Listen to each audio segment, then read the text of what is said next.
سلام کرنے سے پہلے اس مسئلہ کو ضرور سنیں، دلیل کے ساتھ آپ لوگوں کو بتاؤں گا۔ سلام کتنے زور سے ہو۔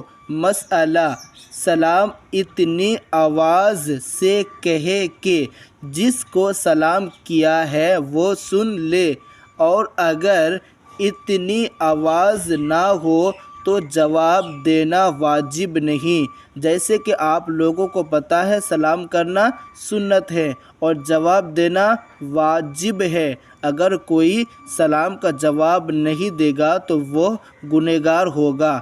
اگر آپ کو کوئی سلام کیا اور آپ نے سنا ہی نہیں بلکہ بہت ہی دھیرے سے سلام کیا اور بہت کم آواز میں سلام کیا اور آپ نے سنا ہی نہیں تو آپ کو جواب دینا واجب نہیں ہے، اس لیے کہ سلام سننے کے بعد نہ آپ کو جواب دینا ہے۔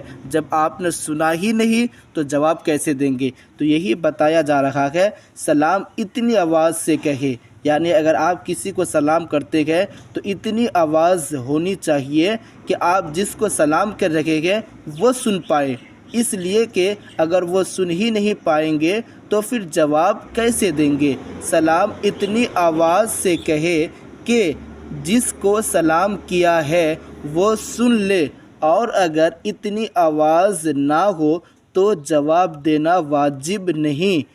جواب سلام میں بھی اتنی آواز ہو کہ سلام کرنے والا سن لے، اور اگر اتنا آہستہ کہا کہ وہ سن نہ سکا تو واجب ساقط نہ ہوا۔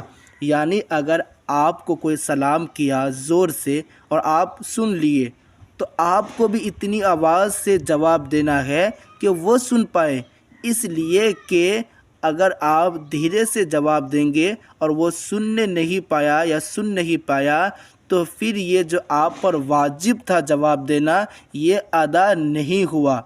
تو اس لیے آپ اتنی آواز سے جواب دیں کہ وہ سن پائیں۔ آگے دیکھیں، اور اگر وہ بہرا ہے تو اس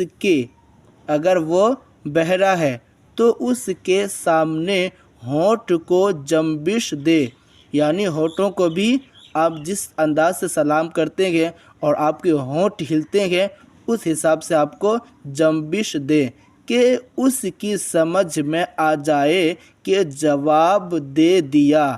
چھینک کے جواب کا بھی یہی حکم ہے۔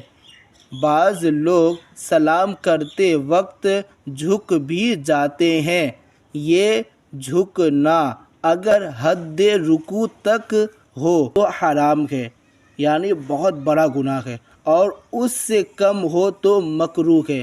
اگر اس سے بھی کم ہے تو مکروہ ہے، گناہ ہے۔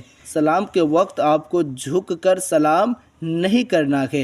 اور میں نے جو آپ کو یہاں پڑھایا یہ قانون شریعت حصہ دوم پیج نمبر 227 میں لکھا ہوا ہے۔ اسی طرح کے مسائل سیکھنے کے لیے ہمارے ویڈیوز کو ضرور دیکھیں۔